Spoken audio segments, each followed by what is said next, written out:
in the big, bustling city where buildings scraped the sky and cars zoomed like busy beetles. A tiny, fluffy ginger cat named Marmalade found himself all alone. One minute, he was chasing a pretty blue butterfly in his garden, and the next, he was lost in a maze of strange streets. His little pink nose twitched, and he let out a soft, sad meow. He missed his warm bed, his crunchy treats, and most of all, his best friend, a little girl named Lily. Meanwhile, not too far away, a trio of cheerful, yellow fellows were on a very important mission of their own. Kevin, the tall, responsible one. Stuart, the cool, one-eyed musician. And Bob, the small, ever-enthusiastic one with his teddy bear Tim, were heading to the ice cream parlor. Banana! Banana, Bob cheered, pointing a chubby finger at the shop sign. Bayo, Issei cream? Stuart strummed an imaginary guitar, humming a happy tune. As they skipped along, their goggles bouncing, they suddenly stopped. There, huddled by a lamppost, was a small, shivering ball of orange fur.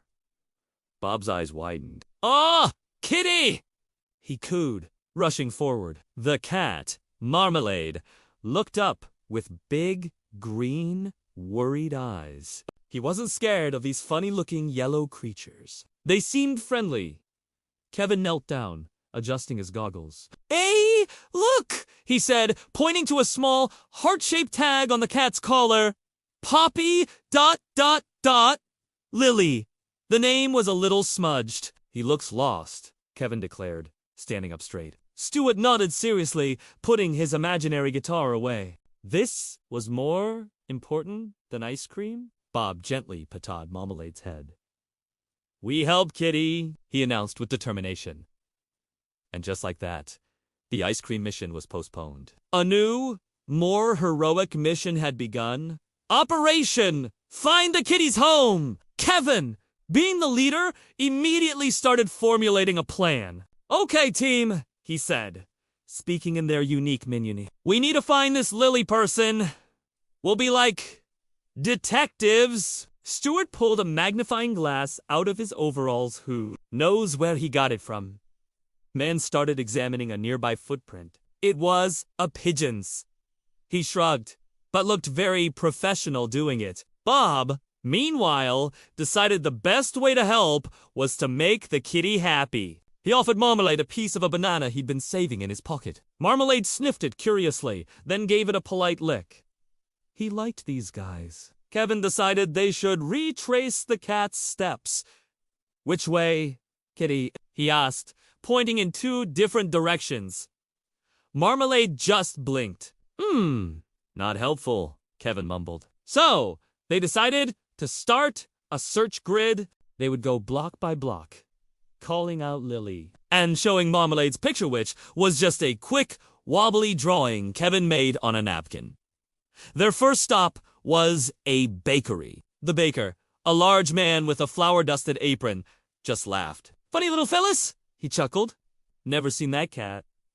Next, they tried a flower shop. The lady there loved Bob's drawing but hadn't seen a real cat matching the description. Stuart tried to communicate by acting out a cat chasing its tail, which only made the lady giggle more. As they walked, Marmalade trotted along beside them, feeling much safer with his new, yellow friends. He even purred when Bob occasionally stopped to give him a gentle scratch behind the ears. They passed a park where they showed the drawing 2 dogs, squirrels, and even a statue. The statue, predictably, was not very talkative.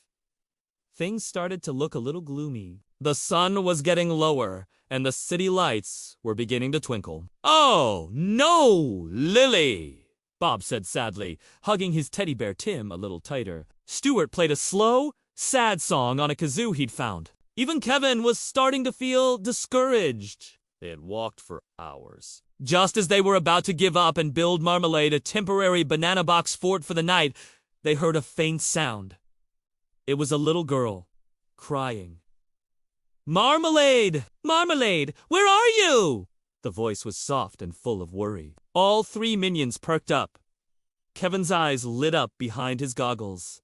Lily. He whispered. They looked at each other, then at the cat. Marmalade's ears twitched, and he let out an excited meow. He recognized the voice. He started running towards the sound, his little legs moving as fast as they could. Go! Go! Go! Kevin yelled, and the minions charged after him, their little legs pumping. They rounded a corner and saw her, a little girl with pigtails, sitting on her front steps, tears streaming down her face. It was Lily Marmalade, she cried with joy as her furry friend leaped into her arms. She hugged him tight, burying her face in his soft fur. Marmalade purred louder than a lawnmower. Lily looked up and saw the three strange yellow heroes standing there, looking very proud. Did you find him? She asked, wiping her eyes. Bob nodded enthusiastically, pointing from Marmalade to her. Kitty! Lily! Yay, he cheered. Kevin gave a smart salute, and Stuart played a triumphant, celebratory riff on his kazoo. Lily giggled through her happy tears. Thank you, thank you, thank you, she said, giving each of the minions a big hug, which was a little awkward for Kevin, but he patted her back gently. To show her gratitude, Lily's mom came out with a big plate of cookies and 3 tall glasses of milk. And for Marmalade, a big bowl of his favorite crunchy treats. As the minions sat on the steps, munching their cookies, they felt like the greatest heroes in the world. They hadn't gotten their ice cream, but this was so much better. They had completed their mission. Operation Find the Kitty's Home was a roaring success. As the moon rose high in the sky, the minions waved goodbye to Lily and Marmalade. They walked back through the city streets, not as an ice cream-seeking trio, but as celebrated detectives. Stuart hummed a new song, a heroic ballad about their adventure, while Bob held Tim the teddy bear, telling him all about their brave new cat friend. And Kevin, he just smiled. It was a good day to be a minion. Their hearts were full, and they knew, even without a banana sundae, that helping a friend in need was the sweetest treat of all. Thank you so much for watching our little adventure today. If you had fun, don't forget to hit that like button and subscribe for more stories. See you next time. Bye-bye.